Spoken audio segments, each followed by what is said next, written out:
Então vamos lá. A professora Thailise de Souza Corrêa Leite é professora adjunta do Instituto de Ciências Jurídicas da Universidade Federal do Pará, é doutora em Direito Político e Econômico pela Universidade Presbiteriana Mackenzie, possui graduação em Direito pela Universidade Estadual Paulista Júlio de Mesquita Filho, mestrado em Direito pela Universidade Estadual Paulista Júlio de Mesquita Filho e especialização pela Escola Paulista de Direito. Tem experiência na área de direito público, com ênfase em direito penal, direito constitucional e direitos humanos. É também pesquisadora na área de teoria e filosofia do direito e teoria do Estado, atuando principalmente nos seguintes temas: criminologia, gênero, bioética, crítica marxista do direito e teoria crítica do valor. A sua obra, Crítica ao Feminismo Liberal, Valor, Clivagem e Marxismo Feminista, foi publicada em 2020 pela editora Contracorrente. Então, Thailise, mais uma vez, muito obrigado e fique à vontade. Bom, boa noite. Volto a agradecer o convite do Rafael, do André, a acolhida. Boa noite a todos, a todas que estão aqui, a todos. E agradeço muito e estou muito contente de poder conversar com vocês nesse tempo dedicado a esse debate sobre esses temas que são tão marginais em todas as áreas do conhecimento e em todos os países, mas o Brasil tem uma peculiaridade porque teve uma recepção muito rápida da teoria crítica do valor. Até há um grupo em Fortaleza, que é um movimento social, que é o Grupo Crítica Radical, que também se antecipou às críticas de Nuremberg e foi tudo meio concomitante, assim. Mois Postone estava pensando isso, lá em Chicago, o pessoal de Fortaleza pensando isso também, e o grupo de Nuremberg se formando tudo no início dos anos 80, né, 1980.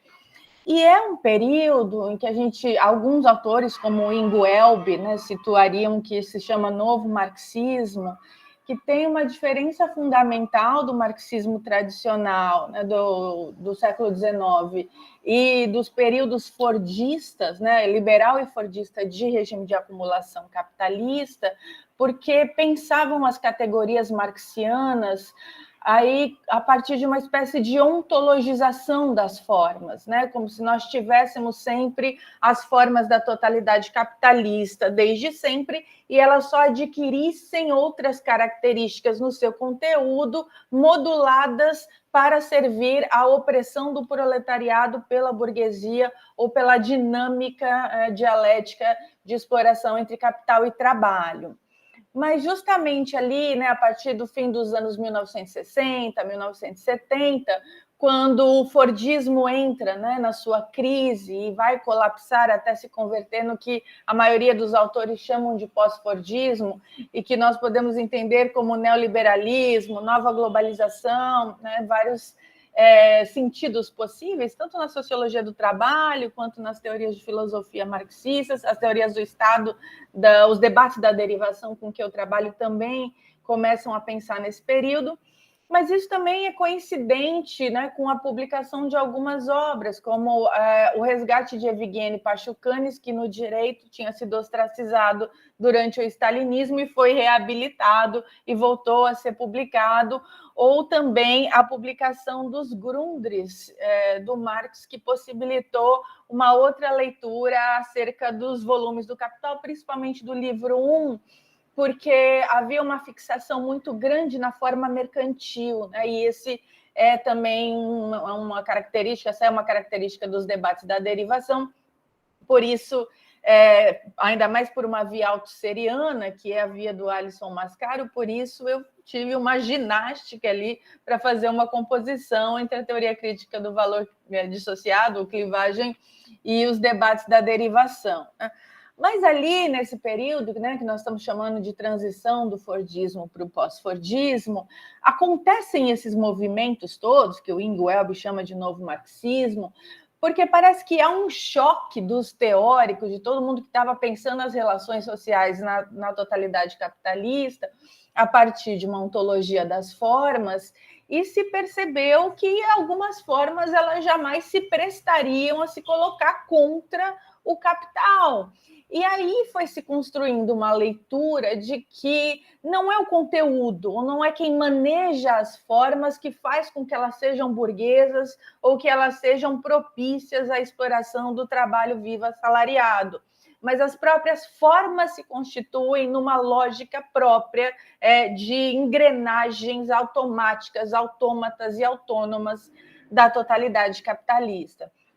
Eu acho que esse é um ponto de partida muito fundamental, porque a teoria crítica do valor, principalmente em Nuremberg, com o Robert Kurz, mas também com os seus antigos companheiros de crises, né, o Norbert Spenkler, o Ernest Loroff, e depois houve a cisão, vocês devem saber, né, que a própria teoria da Roswitha foi um estopim para isso, e houve uma cisão no grupo de Nuremberg, e quem saiu foi o Robert Kurz, a Roswitha Scholz, alguns companheiros, e fundaram a revista Exit.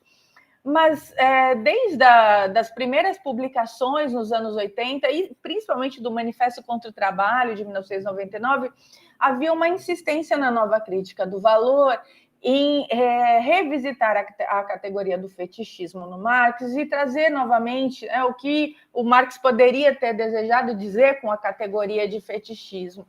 E isso é fundamental para a ruptura com qualquer leitura de marxismo tradicional, né, por assim chamar. Porque quando a nova crítica do valor lê as grandes categorias, e essas categorias do Marx, elas são abstrações no sentido teórico-linguístico, mas elas não são abstrações no sentido metafísico, porque elas se referem a relações sociais concretas muito materiais, travadas aqui na sociedade, que é uma sociedade de mercadorias. Mas elas são um esforço para que a gente possa colocar numa linguagem, né, numa abstração, com alguma analiticidade, ainda que o método de compreensão seja sempre dialético, para que nós possamos tentar compreender essas grandes engrenagens dialéticas da totalidade de uma sociedade tão complexa como é a sociedade das mercadorias. Então, o Marx faz um esforço linguístico muito grande, porque a gente nunca vai conseguir apreender a totalidade. As nossas limitações humanas, cerebrinas, de linguagem, não é possível. Mas ele faz um esforço metodológico muito grande, constituindo isso que nós chamamos de categorias. E chamamos de categorias, né, e não de conceitos, né? Acompanhando aí nesse sentido também os althusserianos, porque o que o Marx descreve nos livros do Capital não é uma teoria, é uma descoberta científica que deslinda para nós como funciona essa lógica de articulação entre essas formas sociais, que, como eu estou dizendo, não são conceitos, são apenas abstrações, mas para revelarem relações materiais muito concretas.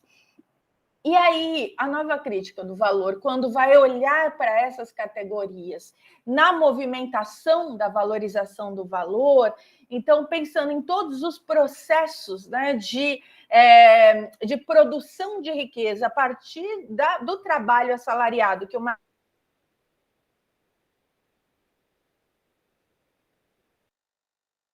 produzir valor, né?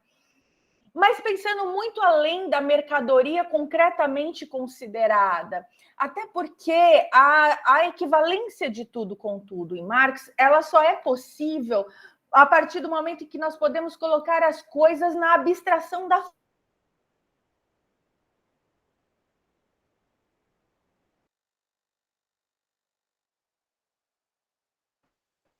Travou?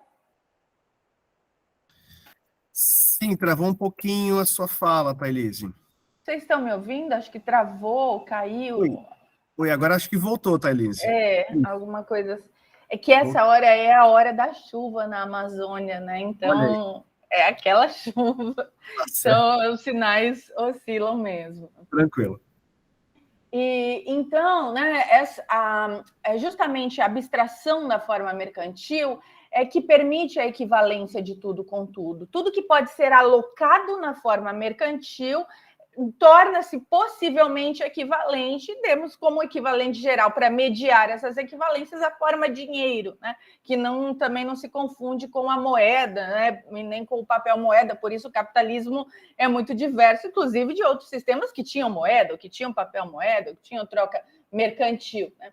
Mas a forma mercantil é justamente aquela que possibilita a existência do valor de troca para além do valor de uso. Então, no capitalismo, quando se produz algo, não é pelo valor de uso desta coisa, mas é por sua trocabilidade, que pode fazer a operação DM de linha, ou seja, transformar o dinheiro em capital mediado pela forma mercadoria.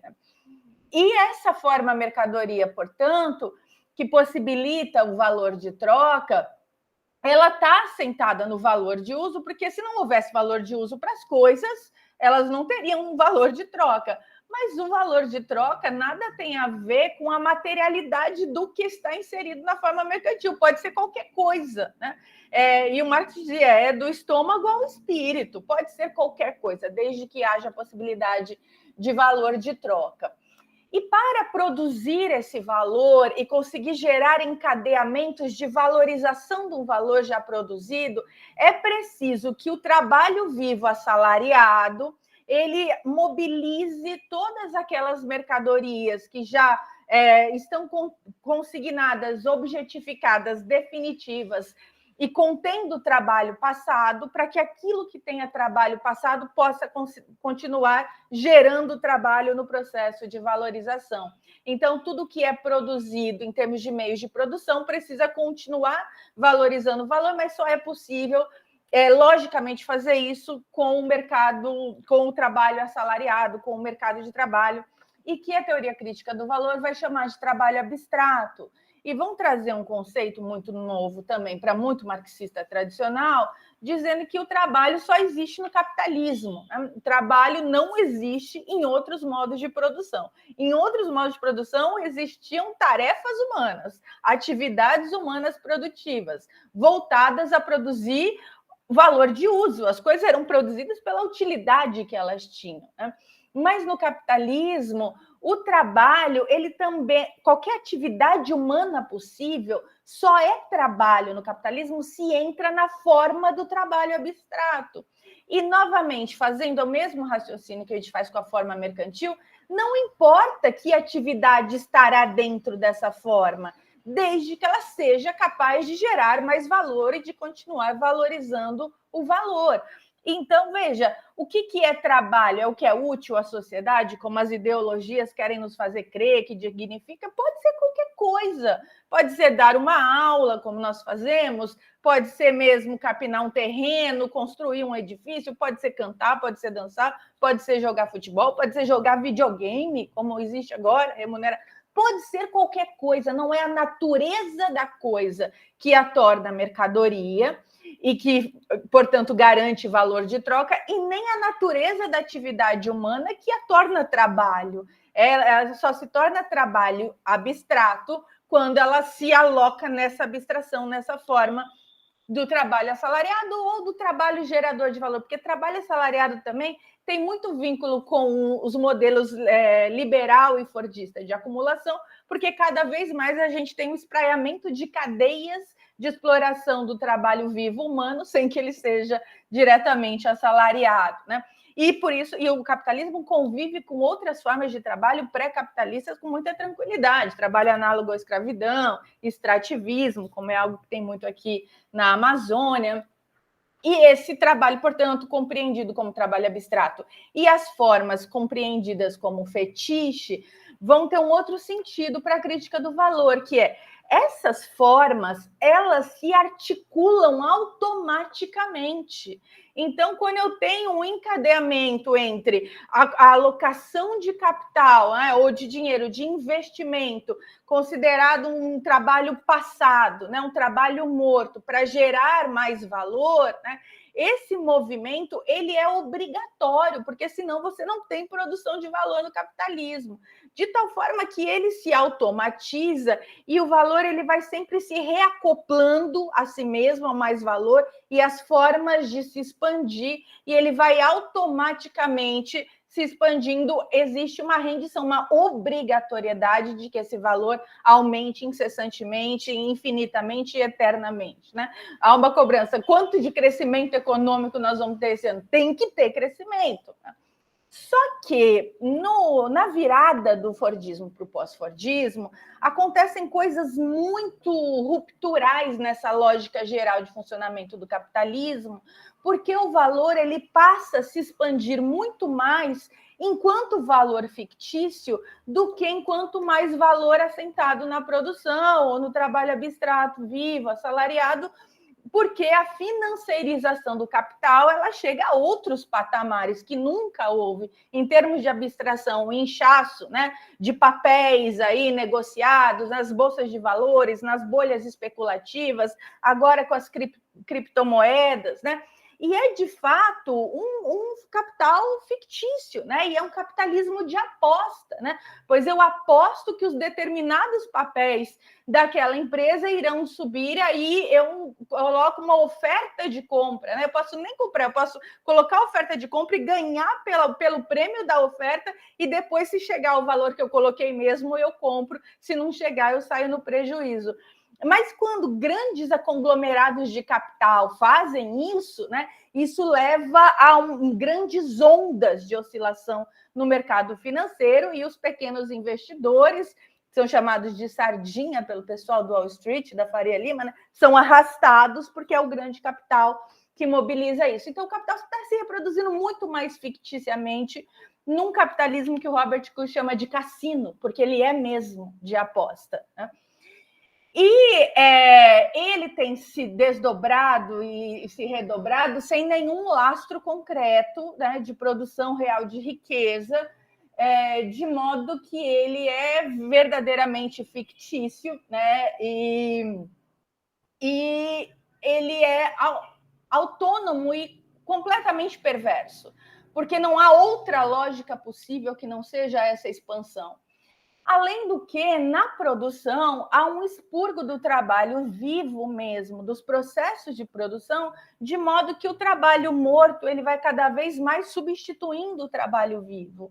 Então, cada vez mais, com a inteligência artificial, as novas tecnologias, a mecanização da produção, nós temos cada vez mais o maquinário, que era considerado trabalho morto em Marx, podendo produzir mais valor, inclusive numa lógica de tempo de 24 horas, que antes não tinha sem o trabalhador lá, sem precisar de trabalhadores e seres humanos implicados ali vendendo seu trabalho para a força de trabalho assalariada. E esse também é um movimento imparável, né? Não adianta, né, chegar o Elon Musk e o Jeff Bezos, sei lá mais quem, falar, vamos dar uma parada nas pesquisas com inteligência artificial, porque daqui a pouco nós estamos vivendo Matrix, né? Alguma coisa do tipo aí. Mas a tendência distópica é mesmo essa, né? Porque cada vez mais o trabalho morto vai substituir o trabalho vivo. Só que quando ele vai fazendo esse movimento, vai expurgando para fora das relações da sociedade, das mercadorias, um exército de supérfluos. Então, a gente vai ter cada vez mais um trabalho precarizado, desgraçado, humilhante, desumano, e cada vez mais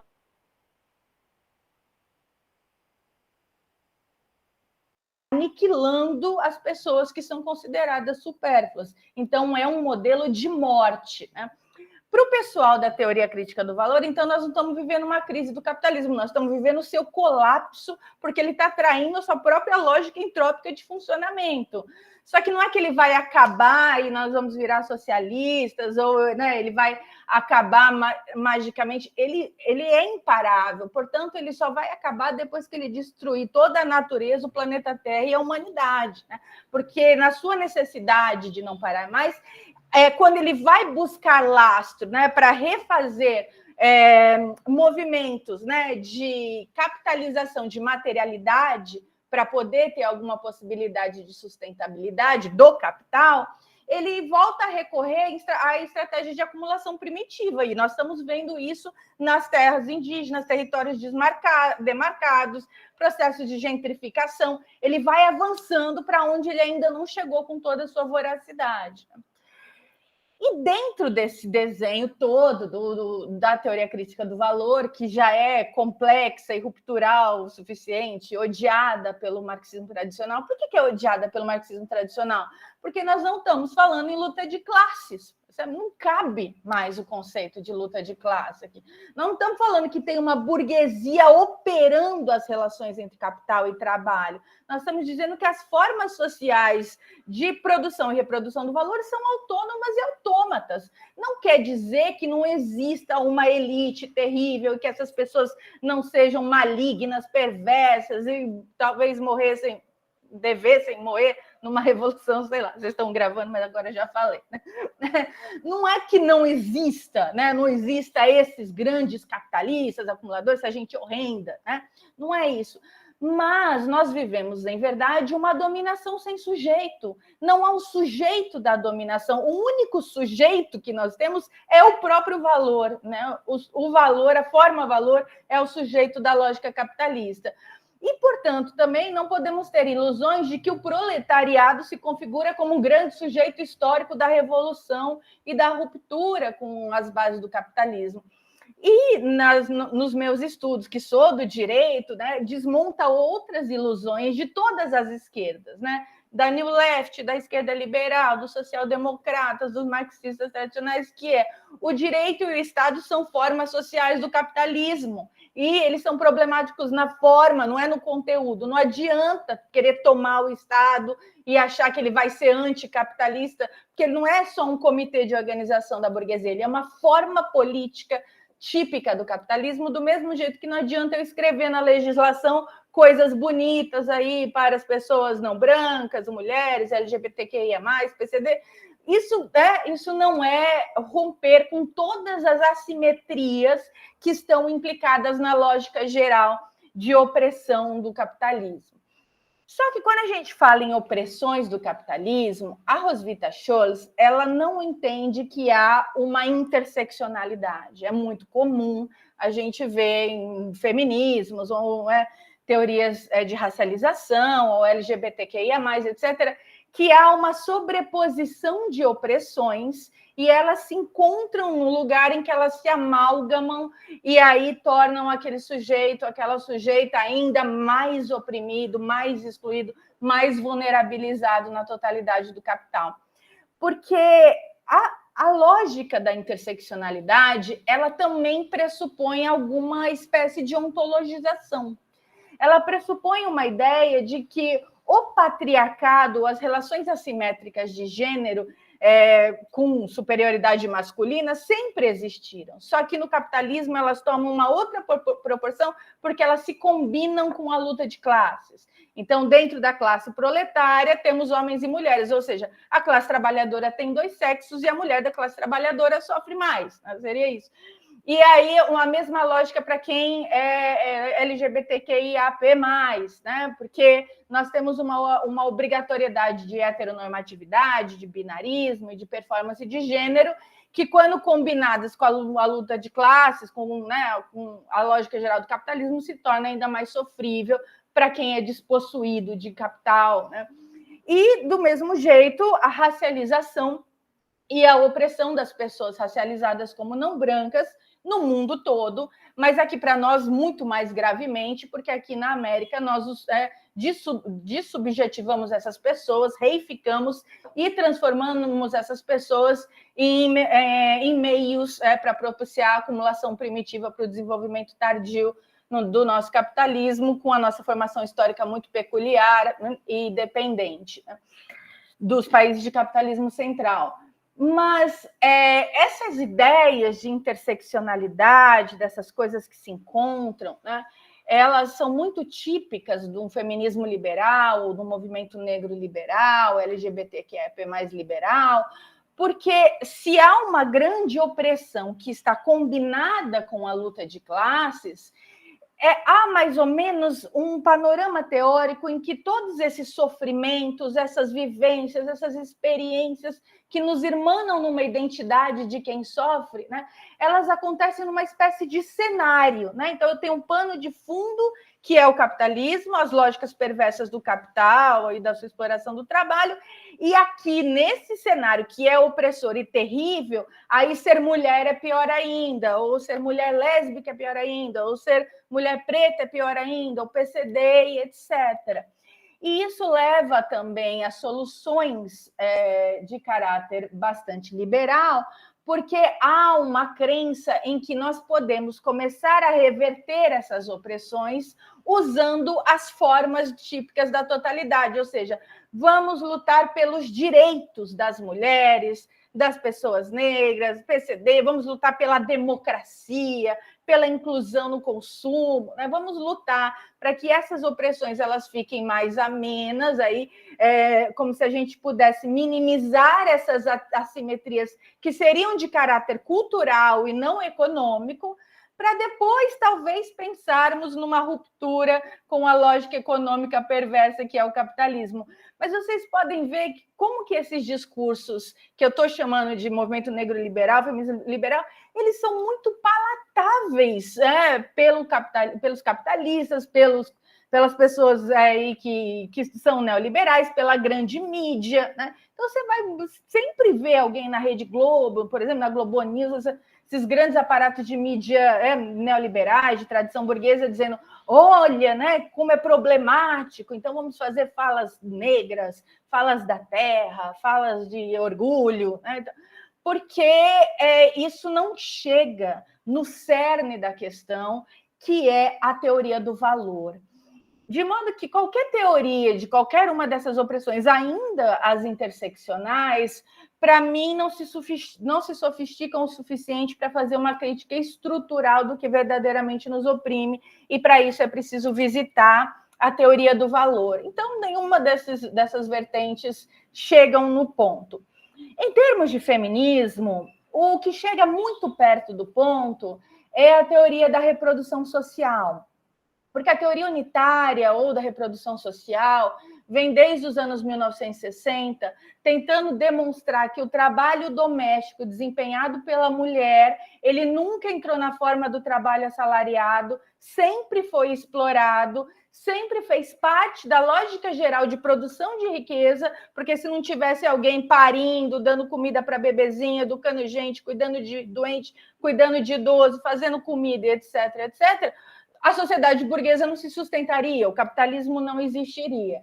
Então, a teoria da reprodução social chega muito perto quando ela vai dizer que o trabalho doméstico não remunerado ele não está entrando na conta e ele é obrigatoriamente uma marca da sociedade capitalista. Então, o capitalismo é um patriarcado obrigatoriamente, porque ele precisou subalternizar uma existência que é a feminina para que se alocasse nas mulheres um trabalho obrigatório, como se nascesse com essa obrigação de fazer isso, porque essa é uma atividade necessária para a manutenção geral da sociedade, que nunca entrará na forma do trabalho abstrato como trabalho remunerado. Chegam muito perto. Mas ainda não chegam na Roswitha Scholz, porque a Roswitha Scholz vai dizer que há necessariamente uma clivagem na forma do valor, de modo que não é esse trabalho que nós estamos chamando de trabalho doméstico, ou trabalho feminino não remunerado, na verdade, para ela não é trabalho, porque para a nova crítica do valor só é trabalho, o trabalho abstrato. São diversas atividades reputadas às mulheres como obrigação existencial, graças à sexagem, ao binarismo, à heteronormatividade, etc., que são necessários para o desenho geral da lógica do valor, porque essas atividades elas produzem valor sempre de forma obscurecida, escamoteada, escondida na forma geral de produção do capital. Mas são parte obrigatória de produção de mais valor. São trabalho, se a gente for pensar, né, elas compõem o que a gente está chamando de trabalho abstrato, o que a gente chama de trabalho reprodutivo ou de tarefas clivadas. Porque todas essas tarefas, elas inclusive estão precificando a força de trabalho na lógica em que o Marx coloca que o mercado de trabalho se regula para precificar a força de trabalho, que é o trabalho assalariado, usando a lógica do trabalho necessário, ou seja, quanto tempo o trabalhador tem que trabalhar para produzir o próprio salário, para que esse salário se converta em subsistência, em vida material. Só que esse salário ele não vira magicamente, né, comida, roupa, asseio, né? Então, o trabalho necessário ele é composto obrigatoriamente pelas tarefas dissociadas, pelo valor clivado. Então, ela vai dizer que a forma geral, e ela não trabalha com forma mercadoria, só com forma trabalho, eles trabalham com o processo. Então, a teoria crítica do valor está falando em valorização do valor, todo o processo de encadeamento automático dessas formas. Ela vai dizer, esse processo ele é automático, mas ele obrigatoriamente produz uma sombra, algo que está obscurecido, que são as tarefas clivadas, aquelas que foram metanarradas como femininas, porque elas precisam existir para compor o trabalho necessário, mas elas jamais vão entrar na lógica geral do valor, porque o valor é macho, né? Porque o trabalho é masculino, porque ao trabalho assalariado foram conotadas características que também foram metanarradas como masculinas. Então, o que você precisa para o trabalho? Você precisa de coragem, força, proatividade, criatividade, inteligência, assertividade. E todas essas características foram metanarradas como características masculinas, né? Veja, nós somos tão binaristas que é muito difícil a gente olhar criticamente para isso, né? E outras características como a delicadeza, o cuidado, a emotividade, a sensibilidade, a doçura, o afeto, né? Tudo isso foram características metanarradas como femininas, como se existencialmente nós fôssemos isso, sendo que o ser humano pode ser qualquer coisa, né?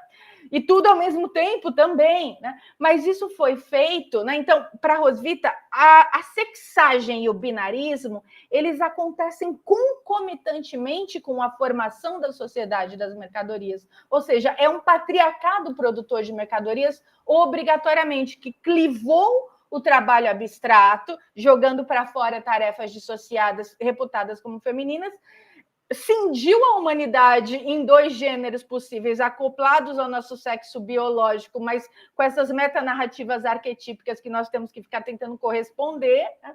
E, ao mesmo tempo que faz isso, então, nos assujeita dessa forma e faz com que o valor, o único valor possível, seja o valor macho, e todo o seu anverso é o dissociado, é o feminino. Por isso que ela vai dizer, o capitalismo tem sexo, é homem, né? Não há neutralidade na forma do valor, o valor é macho.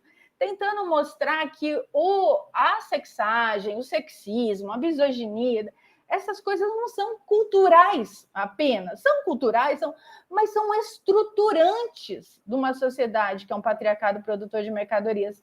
Isso nos leva a uma conclusão de que é impossível nós termos uma sociedade não machista se nós continuarmos tendo uma sociedade capitalista. E aí isso coloca pá de cal sobre qualquer outro tipo de luta feminista, né? Porque vamos lutar por direitos das mulheres, representatividade. Olha, eu estou no programa tal, estou na revista aqui, eu estou nos espaços de poder, né, que foram masculinizados. O Estado é muito masculino e ocupar os postos no Estado também exigia as características masculinas. Só que a luta histórica das feministas foi para poder participar desses espaços metanarrados como masculinos e a mulher, e para ser aí cada vez mais duplamente socializada, né? Segundo a Roswitha, é desempenhar as tarefas clivadas e o trabalho abstrato, aí ficar se sobrecarregando. Mas ela fala uma coisa que é muito incômoda para muita gente, que mesmo que a gente fizer uma inversão, né? E aí, na tua casa, por exemplo, Rafael, se você tiver uma relação heterossexual, suponha que a tua mulher trabalhe no trabalho assalariado e você seja o dono de casa e faça todas as tarefas domésticas. A Roswitha vai falar, não muda nada, porque nós novamente não estamos falando de forma, como nós estamos falando de forma e não de conteúdo. Mesmo raciocínio que a gente aplicou para a mercadoria, para a forma mercantil, mesmo raciocínio que a gente aplicou para o trabalho abstrato, a gente aplica para as tarefas clivadas. Elas estão na forma marcadas como femininas, e a nossa sociedade é uma sociedade patriarcal assimétrica, que coloca o feminino como subalternizado, e ela só se possibilita graças a isso. Então, eu acho que esse é um grande diferencial que a Roswitha vem trazer no geral, para a nova crítica do valor. Bom, acho que já falei muito, vou ficar aberta a pergunta, gente.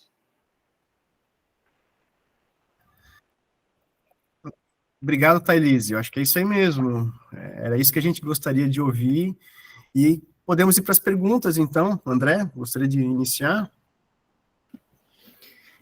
Thailise, queria primeiro agradecer a essa tua exposição inicial. Eu fiquei assim, muito impressionado com a sua capacidade de recuperação condensada das posições do livro, né?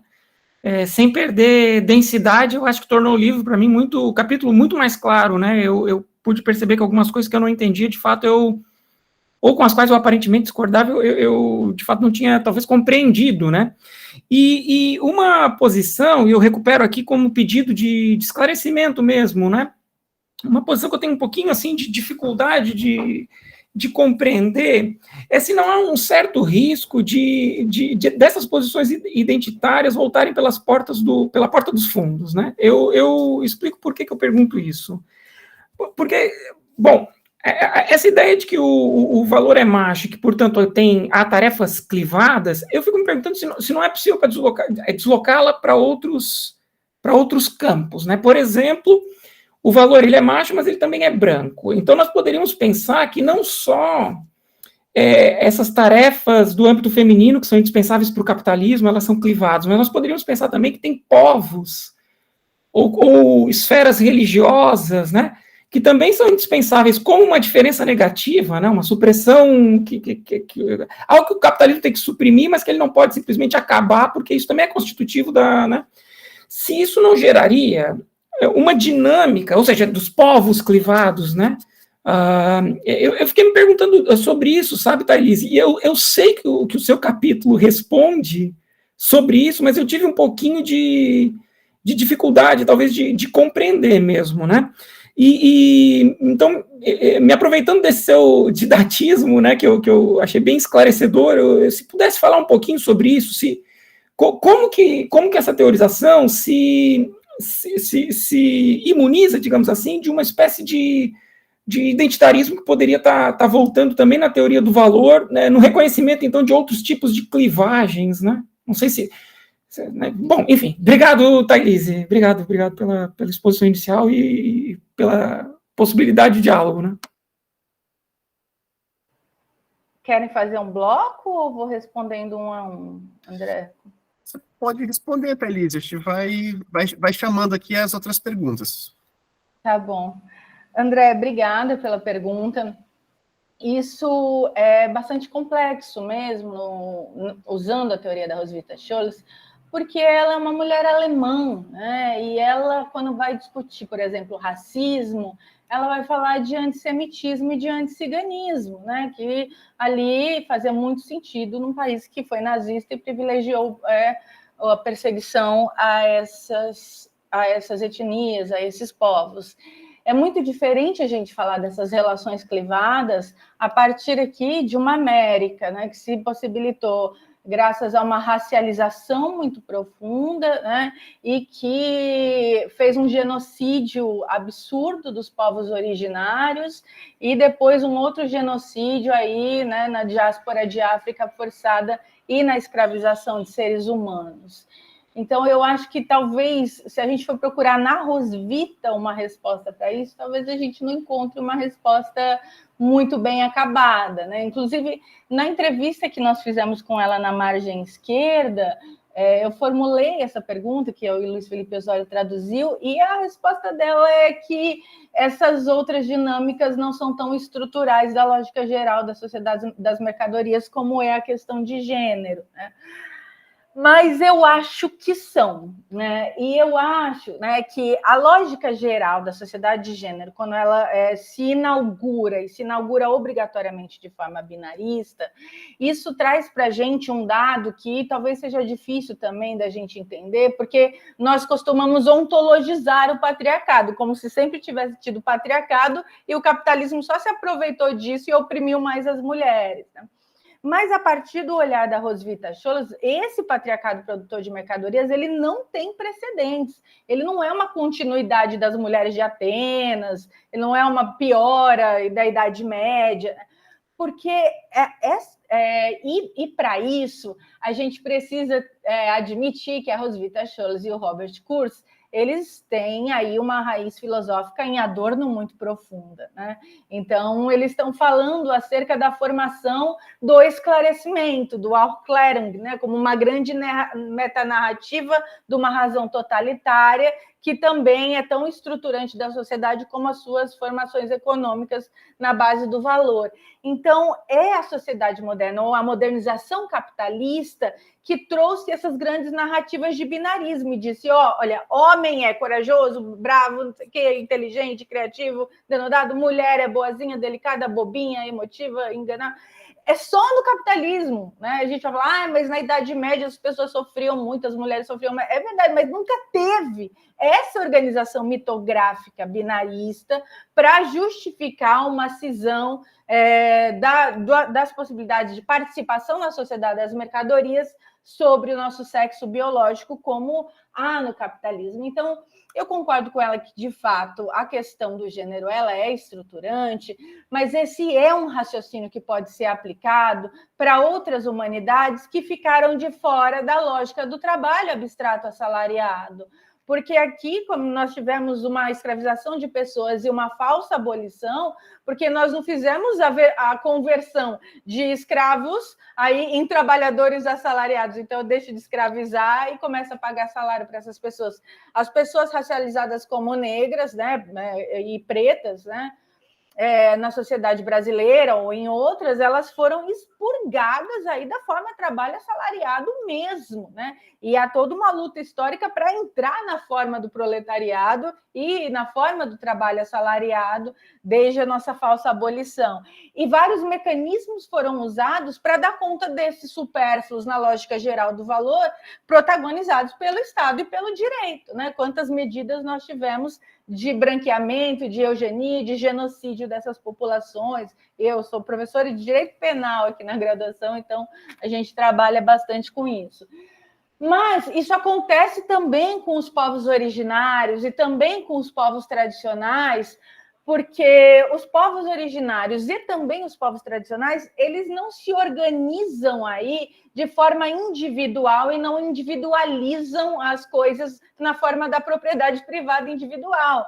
Então, você não pode pegar, né, uma etnia indígena ou uma população remanescente de quilombo e falar, olha, nós vamos fazer um lote aqui, é um pedacinho para cada um vai ter aí a propriedade do seu terreno, como você faz com o MST, com outras lutas do campo pelo latifúndio, porque a relação que se estabelece com a terra não é essa, né? É outra, né? Porque você é irmão da terra, do ar, das plantas, dos animais, das águas, tudo faz parte de uma mesma totalidade. Então, as atividades dessas pessoas, quando exploradas, aí, ainda que indiretamente na lógica do capitalismo, elas também não entram originalmente na forma do trabalho assalariado. Então, há muitas coisas que vão sendo jogadas para fora, né, da forma trabalho abstrato, da forma valor, né? As pessoas com deficiência, consideradas inaptas para o trabalho produtivo, né? Os idosos, e tem na própria Exit um artigo sobre o quanto o ageísmo, né, o idadismo vai jogando as pessoas idosas porque elas já não servem mais como trabalho abstrato, trabalho vivo, para ser trabalho assalariado. Então, eu acho que a clivagem ela pode se fazer aí por outros movimentos que não sejam nas relações de gênero, mas a diferença é que elas não estão na forma originária de constituição do patriarcado produtor de mercadorias. Elas vão ter modulações determinadas de acordo com a formação social de cada localidade. E aí eu gosto de trabalhar com esses conceitos que existem as formas sociais do capitalismo, que são categorias que estarão sempre na totalidade capitalista, e existem as formações históricas de cada localidade, que são formações sociais específicas, e aí nessas formações sociais nós vamos tendo outras relações de expurgo de seres humanos ou de trabalho vivo no que é considerado trabalho abstrato. Então, aqui, por exemplo, no Brasil, não faz muito sentido a gente falar que o antissemitismo é um elemento que gera essa clivagem, essa dissociação, mas na Alemanha claramente é. Então, depende da formação social. Mas veja, e nós ainda estamos falando, André, que a cisão, o expurgo, a expulsão é na forma do valor, e não estamos trabalhando com a forma do sujeito.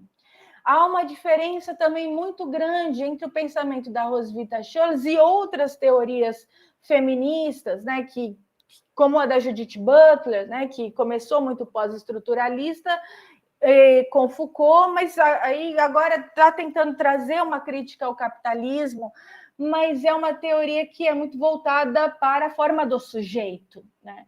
E mesmo o Crises, né, dos que ficaram, o Norbert Trenkler, deu uma entrevista para o Marcos Barreira e dizendo: olha, eu concordo com a teoria do valor de dissociação da Roswitha, mas eu acho que ela é muito economicista e ela é muito problemática, porque, na verdade, o que acontece na sociedade é uma separação do sujeito, né? E isso é oportunizado pelo capitalismo. Ou seja, segundo a Roswitha, ele está dando passos atrás na teoria em que ela avançou. Porque a gente falar que há uma divisão da humanidade em homens e mulheres de maneira hierárquica, em brancos e pretos, né? Ou em brancos e não brancos, porque a branquitude também é uma racialização, né? Em brancos e não brancos, e há uma hierarquização, e assim por diante, né? Pessoas normais e pessoas divergentes, o neurodivergente, o motoramente divergente. Todas essas assimetrias acontecem no ponto de vista cultural, do ponto de vista linguístico, do ponto de vista das relações, do ponto de vista das instituições. Isso acontece na nossa vida.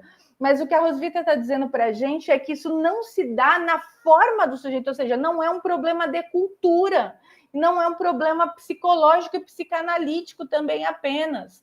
É um problema estrutural da organização geral do capitalismo.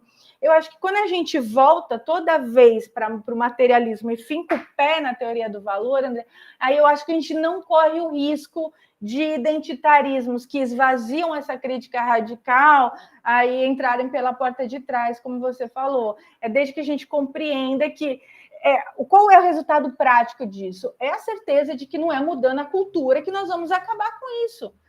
Se amanhã todo mundo acordar, hoje ninguém mais é racista, né? O racismo não acaba, porque ele é uma gramática da nossa formação social do capitalismo brasileiro, obrigatoriamente. Então, não é se a gente tiver boa vontade, fazer não sei o que, né? E bandeiras e programas e tá na TV que a gente acaba com isso. Isso é estrutural do capitalismo. Eu tenho uma frase do Emicida, né, que diz assim: enquanto houver racismo, não vai haver democracia, né? E nós, dos debates da derivação, falamos algo muito ousado, que vai chocar todo mundo, que é: enquanto houver democracia, haverá racismo. Porque a democracia é um preenchimento da forma política estatal que se alterna com os totalitarismos para viabilizar os ciclos do capital na sua organização de dimensão política, né? Então, e o capitalismo é obrigatoriamente xenofóbico, racista, machista, né, capacitista, homofóbico, etc, etc. É isso que faz, acho que a diferença é fincar o pé aí. Obrigado, Thailise. Eu compreendi muito bem a sua resposta. Muito obrigado, tá? Bem esclarecido. Obrigada a você pela pergunta. Cristiano, fique à vontade.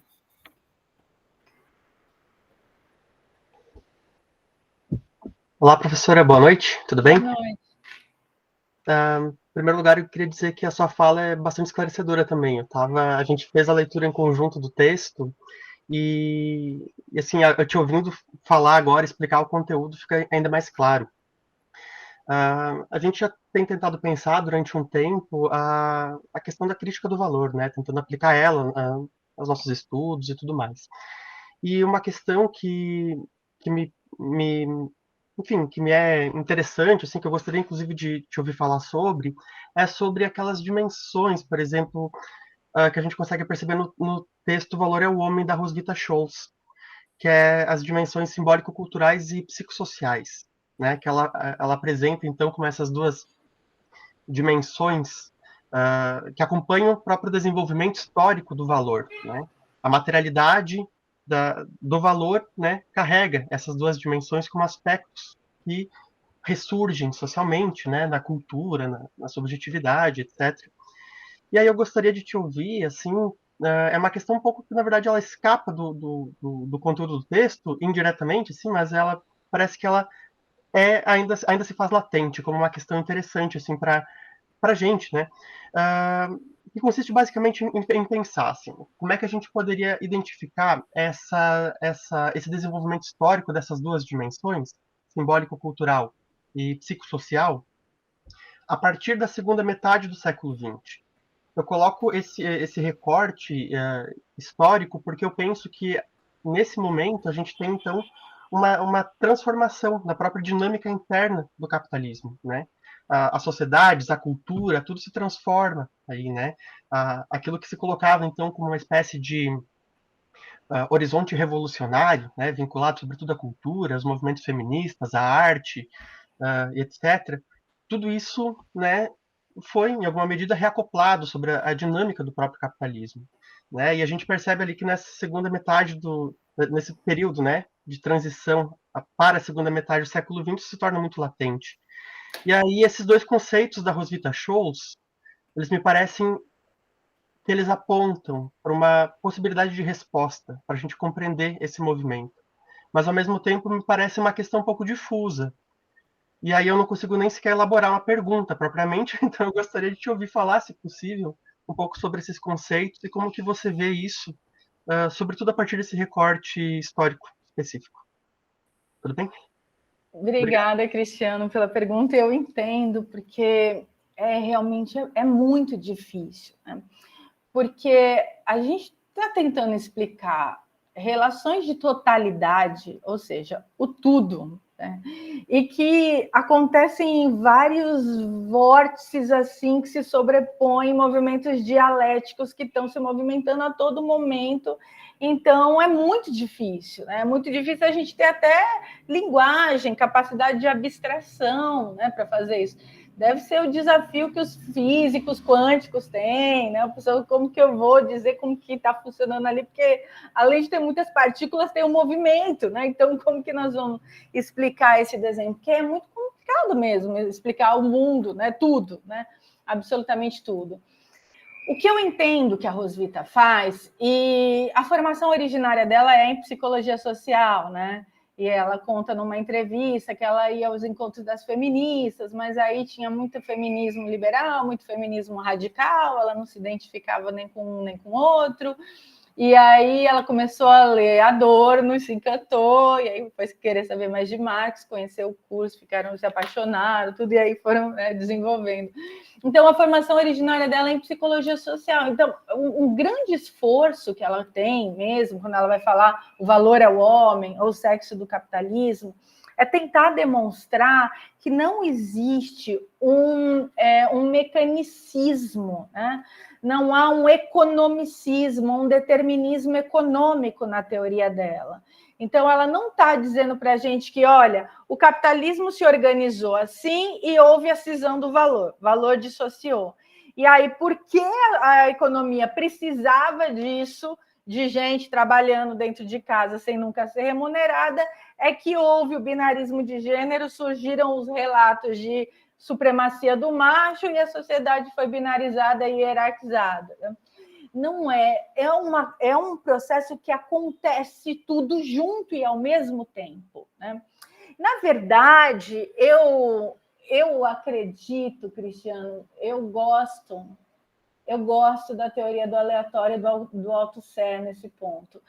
Mas vamos pensar no seguinte: tem muitas coisas acontecendo ao mesmo tempo na sociedade, muitas. Mas algumas delas são muito bem oportunizadas e se articulam de uma forma tal que passam a ser estruturantes. Então, se a gente for pensar na formação social do patriarcado produtor de mercadorias na Europa e países de capitalismo central, a gente vai ver que os estudos da Leopoldina Fortunati e da Silvia Federici são interessantíssimos para a gente pensar como que isso aconteceu ali, para você tirar toda aquela gente que vivia como servo, como vassalo, em lógica de produção comunalista, e transformar isso em capitalista, porque você tira tudo daquela gente, elas não podem mais ter nada, não pode ter um meio de produção, um arado, uma carroça, um porco, não tem que ter nada, só a força de trabalho para poder se converter em proletariado.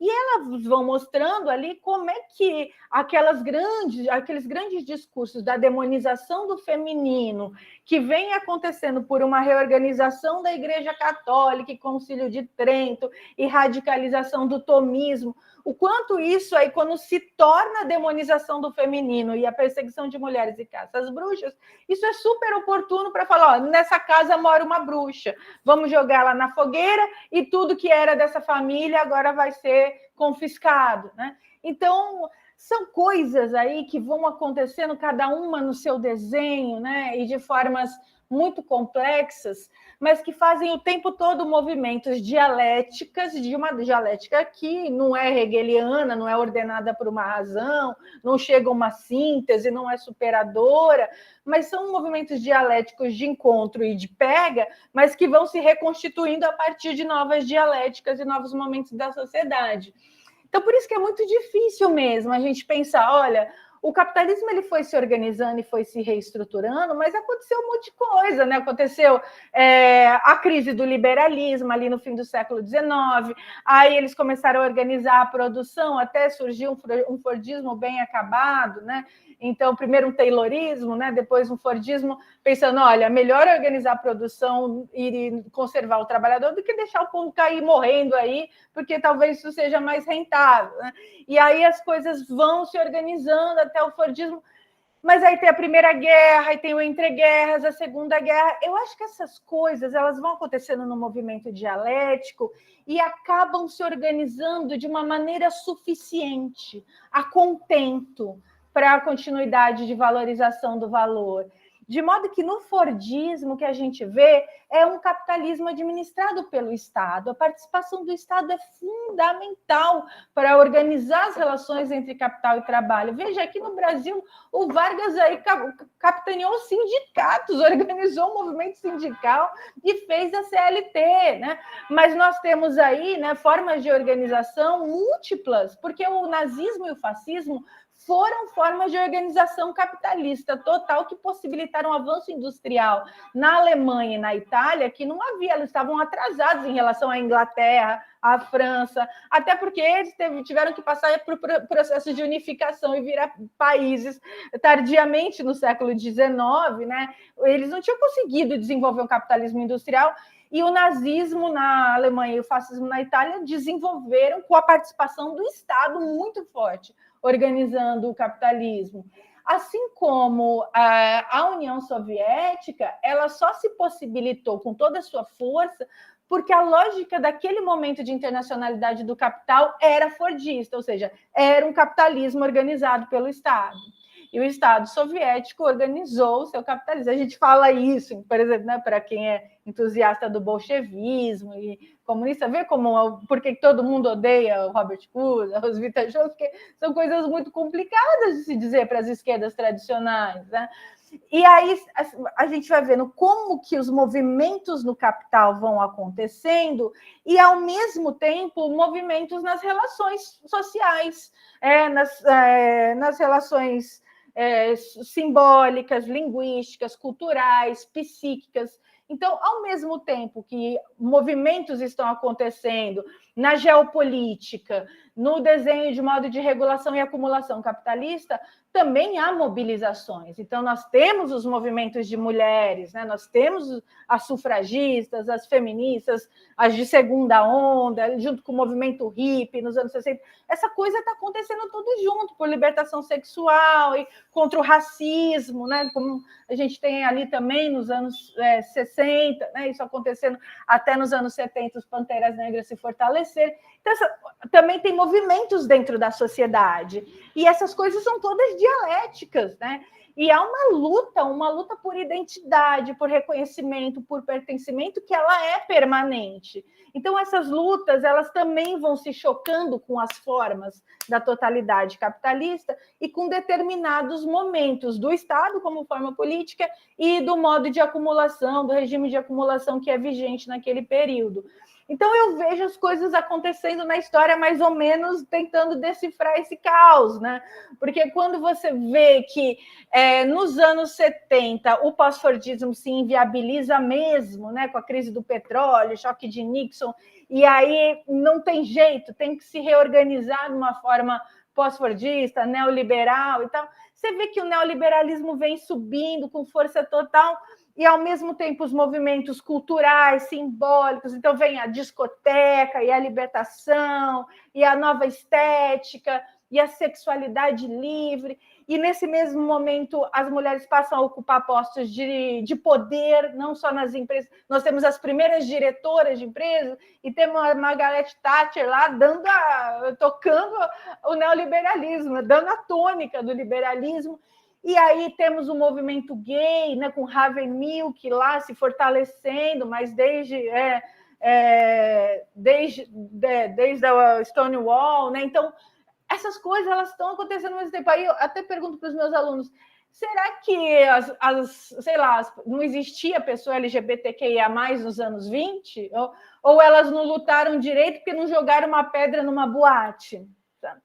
É que são coisas que estão acontecendo tudo ao mesmo tempo. E naquela virada para o pós-fordismo, não precisava mais ter só a família patriarcal, heteronormativa, monogâmica, porque no fordismo era muito importante essa organização da unidade familiar. Por isso que o Código Civil bolchevique avançou muito em termos de direitos das mulheres, e o Lenin tentou sustentar isso com a ajuda da Alexandra Kollontai, da sua esposa, né, que era a Krupskaya. Então, mas chega um momento que o Stalin ele vai recolocar a moral da família comunista, né, da família socialista, que dá a tônica moralista dos partidos comunistas do mundo, inclusive o Partidão aqui, que era extremamente LGBTQIA-fóbico, machista, todo esse horror, né? E tinha sempre a moral que é a moral daquele tempo. Então, eu acho que as coisas vão assim, sabe, Cristiano? Mas eu começo a identificar que quando os anseios das lutas de identidade de mulheres, de gays, de pessoas não brancas, quando elas vão colando na forma jurídica, encontrando políticas de compensação afirmativas no Estado, é porque isso tem uma relação com o movimento do valor naquele momento histórico e naquela formação social histórica. Então, são várias coisas que estão sempre acontecendo, sabe, ao mesmo tempo. E eu entendo por que você não conseguiu. É difícil a gente formular esse raciocínio. Imagina o nível de abstração que a gente tem que ter para tentar imaginar tudo isso junto acontecendo ao mesmo tempo e como tem, de alguma forma, um vértice aí, né? Alguma coisa que aglutina isso, e essa coisa, a miúde, é a valorização do valor. Então, se for admissível, até oportuno, importante para a valorização do valor, eu acho que acontece. Se for um interdito para a valorização do valor, aí eu acho que não acontece. Mas acho que é tudo tensionado, por isso que tem essa tensão e essa dialética acontecendo tudo ao mesmo tempo, sabe? Maravilha, muito obrigado.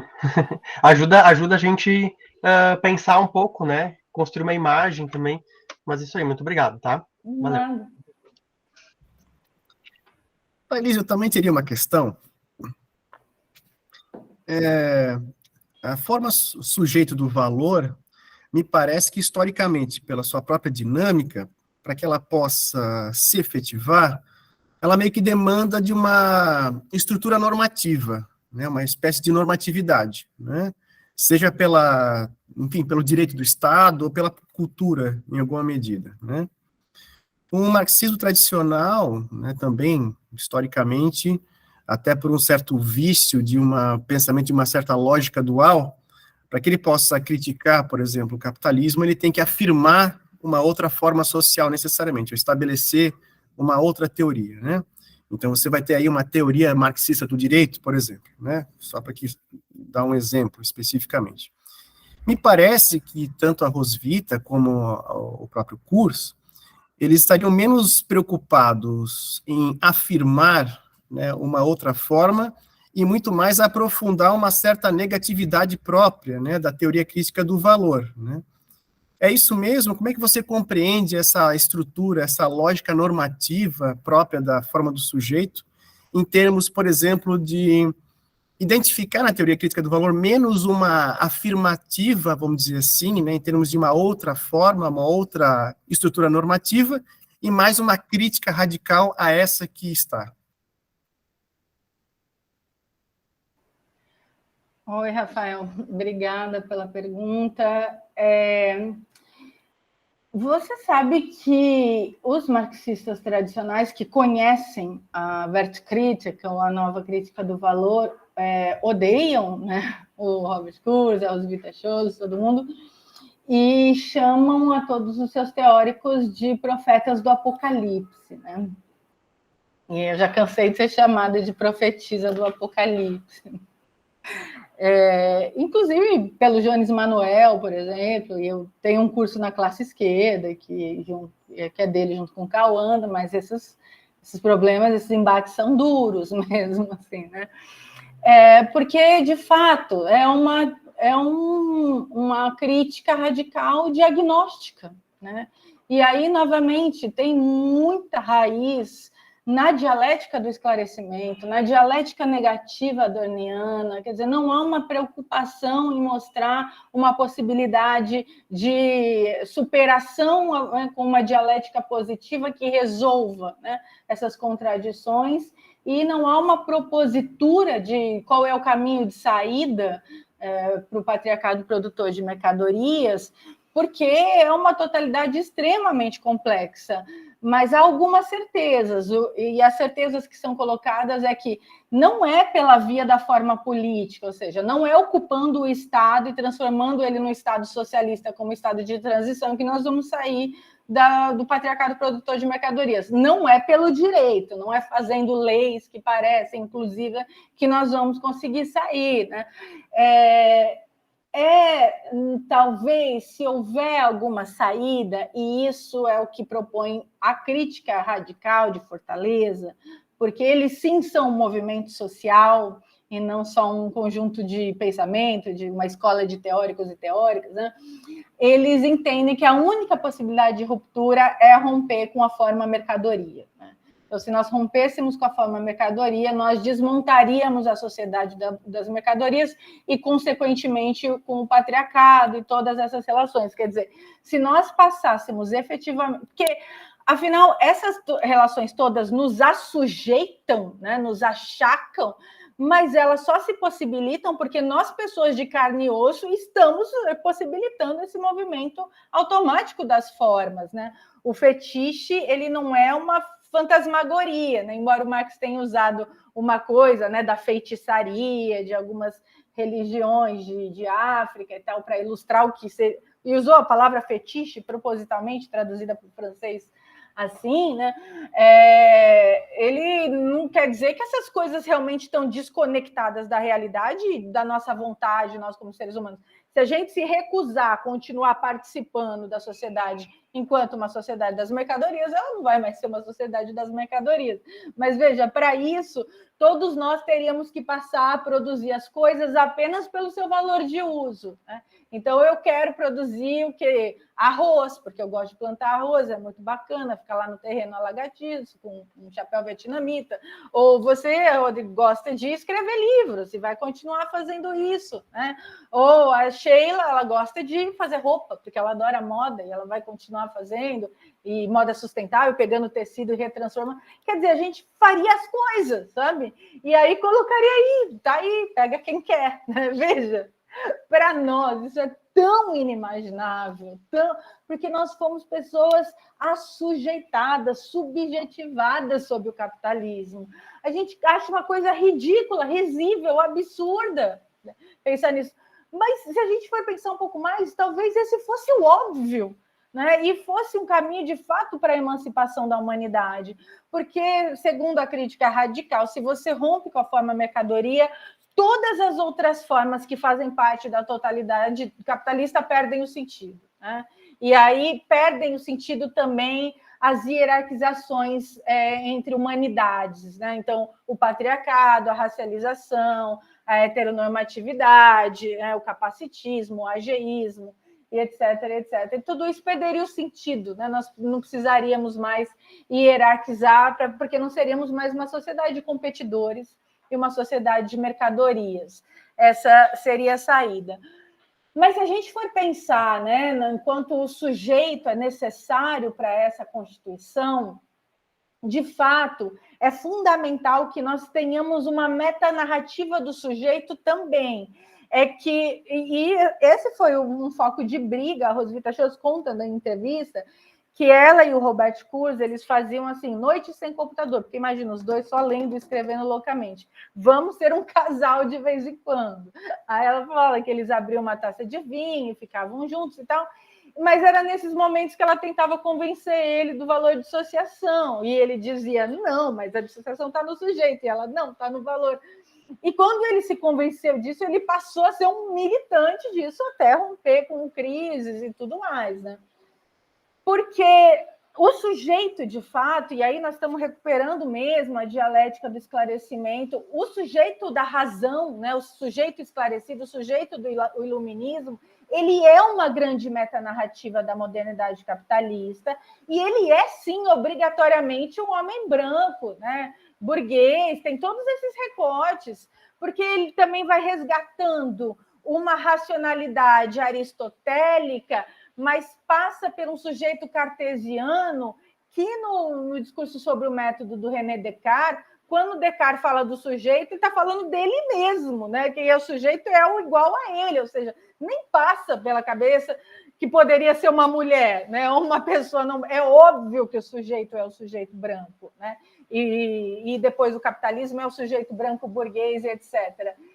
Tanto é que na formação, né, do direito, que é a forma jurídica do capitalismo, o Pachucanes diz que a unidade mais sobredeterminada é o sujeito de direito, como é a forma mercantil na lógica geral do capital. E ele vai falar que esse sujeito de direito, que é uma abstração, claro, ele nasce aí de toda uma construção filosófica aí, que vem, né, do racionalismo, do iluminismo, do idealismo alemão, e vai culminar no sujeito, no seu apogeu, talvez seja o sujeito kantiano, né? O sujeito da razão, né? Na modernização, no seu sentido mais avançado. E esse sujeito aí, todo constituído a partir de uma filosofia e de uma metanarrativa, é que se converte numa abstração jurídica que possibilita as relações jurídicas, que é o sujeito de direito. Então, é graças ao sujeito de direito que nós conseguimos fazer também equivalências e simetrias abstratas que não existem, né? Como entre o empregado e a empresa, porque são ambos sujeitos de direito contratando, e o contrato seria apenas uma manifestação de vontade livre e consciente de todos os sujeitos dotados de razão, individualmente considerados ou pessoas jurídicas que representam a vontade desses sujeitos na lógica do contrato social, no contratualismo, né?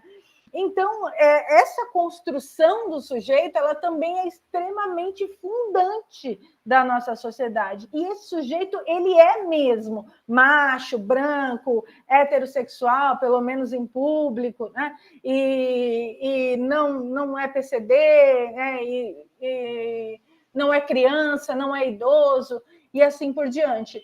Mas o esforço todo da Roswitha é tentar tirar a gente de começar a pensar a partir do sujeito.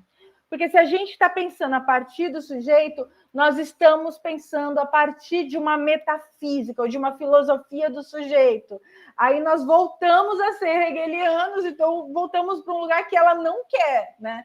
Que é mostrar que, na verdade, tudo acontece ao mesmo tempo, mas a miúde, o sujeito ele vai se metamorfoseando de acordo com os momentos do valor, né? ela tem um texto até muito, muito bom, e ela sempre é muito ácida, muito irônica. Às vezes é difícil ler a Roswitha e o Robert Kurz, porque eles são duros, eles vão dando umas bordoadas e a gente vai ficando incomodado. Me disseram que o meu livro é assim também, eu não achava que eu era assim, deve ter sido a influência da leitura, né? Mas ela tem um texto que chama As Metamorfoses do Yuppie Teotônico, por exemplo. Então, ela vai tentar mostrar, né, o que é o hipster, o que é o yuppie, né, o que é esse sujeito aí dos escombros, né, que pode, inclusive, agora escolher múltiplas identidades, né, diante de uma pós-modernidade em que está tudo em aberto, né, e que isso só é possível pelo atual momento aí fictício, pulverizado do valor e do expurgo do trabalho vivo, da lógica da produção. Então, você vai falar isso para uma pessoa do movimento LGBTQIA+, vão falar, né? E eu estou dizendo, não, é que agora é possível nós fazermos novas narrativas e nos identificarmos com outro gênero, ou não gênero, ou agênero, ou fluido, e outras sexualidades, mas é porque o atual momento do capitalismo possibilita e até oportuniza isso. É interessante. Como é interessante que se mantenha também a família patriarcal, monogâmica, e é interessantíssimo que você tenha uma ultradireita reacionária, extremamente identitarista também, porque dependendo, a gente vai jogar a forma política para a democracia e new left, né, social neoliberalismo, ou para o fascismo totalitário mesmo, que aí já faz a limpa com o genocídio geral e segue a cartilha do capitalismo ortodoxo, né? Então, veja, que mundo horroroso, né? Mas é mais ou menos por aí. Obrigado, Thailise. Acho que era mais isso, mais para compartilhar as angústias, né, que nós temos em relação a esses enfrentamentos, debates interna e externamente, né, do marxismo. Porque a gente não tem receita, e aí você fala tudo isso, e aí os alunos sempre perguntam, mas professora, o que a gente faz? Eu digo, não sei. O pessoal de Fortaleza tem um sítio, né, chamado Brotão na Emancipação, em que eles vão tentar começar a viver sem mercadorias.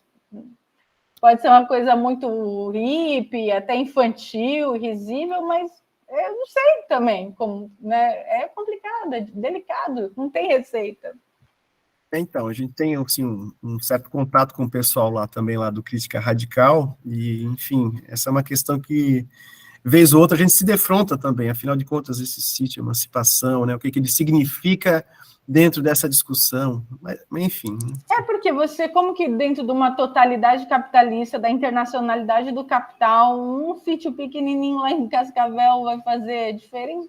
É meio como consumo consciente, sabe? Algo do tipo. Mas, por outro lado, né, o Jorge fica me cobrando. E aí, né? Quando você vai sair da sociedade das mercadorias? Eu digo, não sei. Hoje ainda não, talvez amanhã. Tá certo. Eu acho que até pelo nosso horário... O Patrick quer fazer uma pergunta, a gente pode ter uma última pergunta e...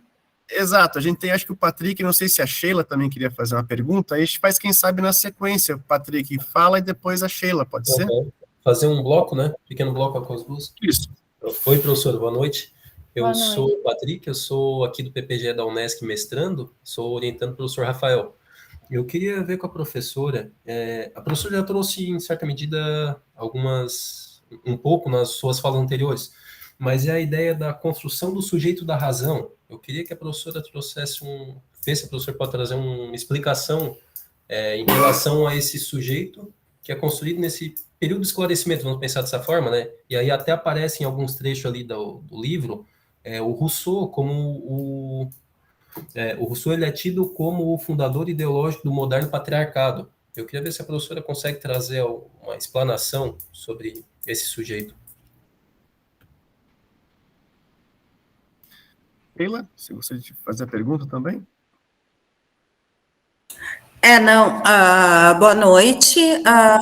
Quando você começou a falar, né, o que me veio foi justamente essa ideia, né, da teoria dos bens comuns, né, a questão da vida comunal e toda se você vê isso como uma alternativa, né, possível, né, de uma construção de uma nova sociedade.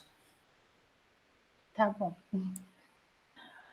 Patrick, na verdade, esse sujeito, né, que é o sujeito da modernidade, inclusive o tratado pelo Robert Kurz e pela Roswitha, ele é mesmo aquele constituído filosoficamente na primeira geração de Frankfurt, né, que está muito na dialética do esclarecimento. Então, nós estamos falando aí de um sujeito que é portador de uma racionalidade, mas a racionalidade não está nesse sujeito, né? Ela é uma qualidade compartilhada entre todos os sujeitos racionais. E para a gente poder entender o que seria a formação dessa subjetividade, eles falam que a construção filosófica e no imaginário do pensamento ocidental do que seria esse sujeito remonta à antiguidade clássica, mas se a gente for à Grécia, é antes ainda da filosofia socrática. Aí ele dá o exemplo do Ulisses, né? Na Odisseia, como se houvesse um homem que fosse capaz de ter um autocontrole, uma ciência de si e que pudesse resistir a qualquer coisa que fosse natural, místico ou mágico. Ou seja, eu só confio naquilo que passa pelos mecanismos metodológicos de chegar a uma conclusão dentro de estratégias racionais. Então, é a lógica analítica, né? É o pensamento análises, que é a compartimentação do conhecimento para depois aglutinar tudo e poder fazer uma narrativa total sobre algo que é uma verdade, não é uma teoria, né? Porque o sujeito ele é portador da verdade, mas eles voltam lá para o Ulisses, né? Se amarrando, se cegando e pondo fone de, tampado nos ouvidos para não ceder ao canto da sereia, né? E vão mostrando como isso chega na filosofia socrática e que a expressão da filosofia socrática maior é, sem dúvida, Aristóteles, né? Não tem comparação entre sofisticação do pensamento e como que o método de conhecimento aristotélico ele também é a possibilidade de nós fazermos aí ponderações racionais, né? E nós pudéssemos aí criar aí valores que pudessem aí ser equivalentes ou pudessem se ajustar à materialidade da vida, né? Quando eu consigo pegar um modelo ético e ajustar o que seria um ethos, né? Então, o que seria o ethos? O ethos eu alcanço com a gnosis, com o conhecimento do ser, do ontos, é ontognose, então é ontognosiológico. Mas a partir do conhecimento eu consigo converter isso em prática, desde que eu adapte as necessidades de cada um, a cada qual o seu merecimento, a sua possibilidade, né? E aí isso é um contínuo, né? Não é uma coisa que está em Rousseau. E quando a gente chega em São Tomás de Aquino, né, o Comte ele vai oportunizar esse sujeito para fundar a escolástica, e que talvez seja realmente o ponto mais alto da teologia católica, e muito propícia também para que a Igreja Católica não tivesse desaparecido no processo de modernização e no advento do capitalismo. E isso chega no iluminismo com muita força. Veja, os iluministas eles são portadores de verdades, passando por Descartes, porque o Descartes vai dizer que o sujeito cognoscente ele conhece com o método e ele é proclamador de verdades. Porque só existe quem pensa, né? E quem não pensa existe como? Existe porque o sujeito cognoscente proclama a existência das outras coisas. Isso é o antropocentrismo. Todas as coisas só existem porque o sujeito cognoscente proclama as verdades sobre todas as coisas, diz que elas existem. Portanto, a razão do iluminismo ela é totalitária, né? Ela não aceita algo que seja fora dessa verdade. O que é o enciclopedismo? É um catálogo de verdades. O que é um dicionário? Que vem daí um dicionário? Uma enciclopédia é um catálogo de verdades, ou seja, não há espaço para uma dialética interna, para um pensamento crítico, para aquilo que não é resolvido, né? O que não é resolvido é jogado para fora, né? E aí o Adorno vai falar, o que é dialética negativa? Não é a hegeliana que tem síntese e a razão vai puxando o desenvolvimento. Você faz o confronto e o que não contempla a razão totalitária é jogado para fora, como irracional, como crendice, imbecilidade, magia, natureza, né? Só que todas essas características metanarrativas que foram colocadas como femininas, elas são todas da não razão, né? Então, é a emoção, é a tolice, é a sensibilidade, é o carinho, é o afeto. Então, a mulher é bobinha, ela é ingênua, ela é facilmente enganável, ela é burrinha, ela não entende bem. Ou então ela é muito sedutora, ela é muito sensual, tira o homem do seu eixo de racionalidade. E aí vem tudo junto, né? Vem a ideologia com todos os seus elementos para formar isso, né? Inclusive a teoria do Gênesis, né? Na Bíblia, e quantas religiões vêm contribuir para isso também. Então, esse seria um sujeito aqui no contratualismo russoniano, né? Ou de Locke, mas desde o Hobbes, né? É preciso supor um sujeito, e esse sujeito é racional, livre, né? E ele pode pactuar, ele pode formular contratos. E assim é que ele forma um contrato social, de agregação social, e aí ele se submete a um poder político centralizado, que, na verdade, só tem soberania, ou só tem poder sobre os seus súditos, porque houve uma transferência de liberdade para esse ente na forma de um poder soberano que pode se voltar a quem é descumpridor do contrato. Tá? E aí isso vai ter vários desenvolvimentos na ciência política, na teoria do Estado e tudo mais. Então, é nesse sentido que o sujeito de direito ou o sujeito da cidadania, de uma lógica de um Estado de direito, ele se conforma e encontra essa metanarrativa de legitimação no contratualismo, inclusive o russoniano, que talvez seja o melhor. Mas, veja, em termos filosóficos, ele é muito mais sofisticado em Kant, né? Se a gente for pensar em termos de idealismo, né? E de metanarrativa do que é o sujeito. E quanto à pergunta da Sheila, eu não sei, sabe? Porque eu acho que, de fato, se nós rompêssemos com a forma mercantil e começássemos a viver de outra maneira, nós possibilitaríamos uma outra sociedade. Mas nessa configuração que nós temos de organização de forças geopolíticas, né, e de equipamentos militares e de organização do capital, eu acho que realmente é uma coisa, né, muito utópica, muito simplória eu pensar que a partir de um lugar eu vou começar a construir uma outra sociedade.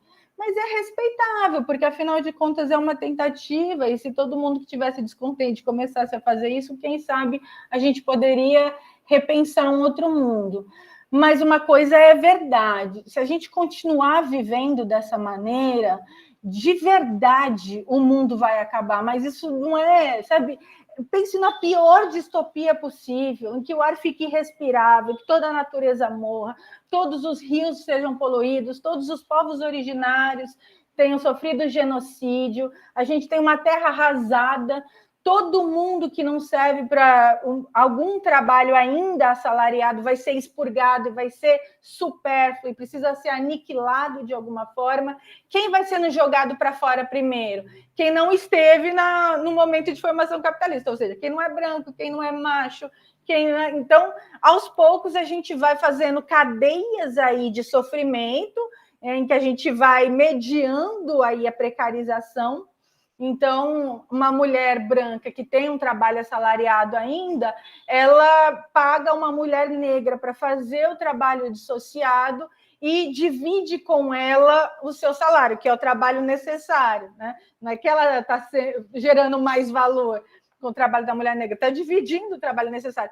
E aí essa mulher negra ela vai pagar outras pessoas da sua comunidade para olhar os seus filhos, ou que geralmente são mulheres mais velhas, aí, que já não podem mais fazer o serviço doméstico, ou são meninas jovens que têm muitos irmãos e não conseguem frequentar a escola. Então a gente vai espraiando as cadeias de horror, assim, mas no limite... Sem dúvidas, a gente pode pensar que essa destruição ambiental é imparável, né? E é muito tolo pensar que COP não sei das quantas. Eu falo que o mundo é um monte de Greta Thunberg, sabe? pessoas ingênuas, fofinhas, bem-intencionadas, pensando que pela vontade política a gente preserva o meio ambiente. Não é uma questão de política estatal, não é boa vontade, não é bondade, não é sensibilidade com o meio ambiente, é a lógica geral da produção. E nesse momento em que o valor se encontra, aí que ele vai ficar mais voraz sobre os espaços em que ele ainda não avançou em totalidade, né? Sempre de forma muito predatória. E também, né, a tendência é que a inteligência artificial ela realmente ocupe todos os postos de trabalho que sejam possíveis, de não ter mais professor, não ter mais médico, seja tudo software, robô, e eu não sei o que, né, que mundo que vem pela frente, mas coisas absurdas, né, que estavam na série Black Mirror, estão aí, né, colocando chip na cabeça das pessoas, e pessoas que já são ciborgues, com partes do corpo mecânicas. Então, o cenário do futuro é o pior possível. Por isso que falam que a gente é profeta do apocalipse, mas não é profecia, é diagnóstico e prognóstico. É isso que um cientista faz. Ele fala, olha, a onda de Covid está vindo assim, se continuar dessa maneira, ela vai para lá, né? É isso que nós fazemos como cientistas também, sociais, né, de ciências humanas, sociais, ou sociais aplicadas. O diagnóstico é esse e a tendência é essa, não é profecia. O que nós podemos fazer para parar isso? Não sei, mas se nada for feito, é isso que vai acontecer. Muito obrigada mesmo. Obrigado, professora.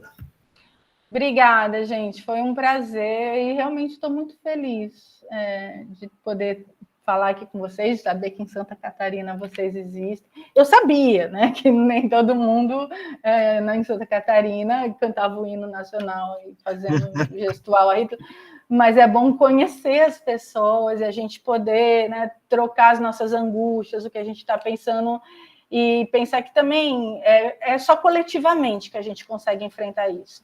Individualmente a gente perece, a gente não aguenta. Mas enquanto a gente tiver essa possibilidade de agregação, de coletividade, aí a gente pode começar a pensar em soluções coletivas. Muito obrigada.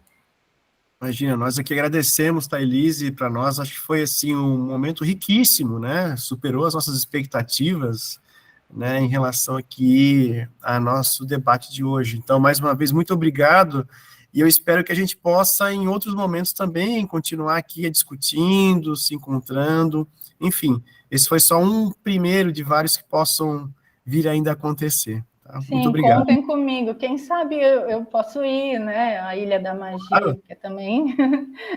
Olha, muito legal, Thailise. Obrigado.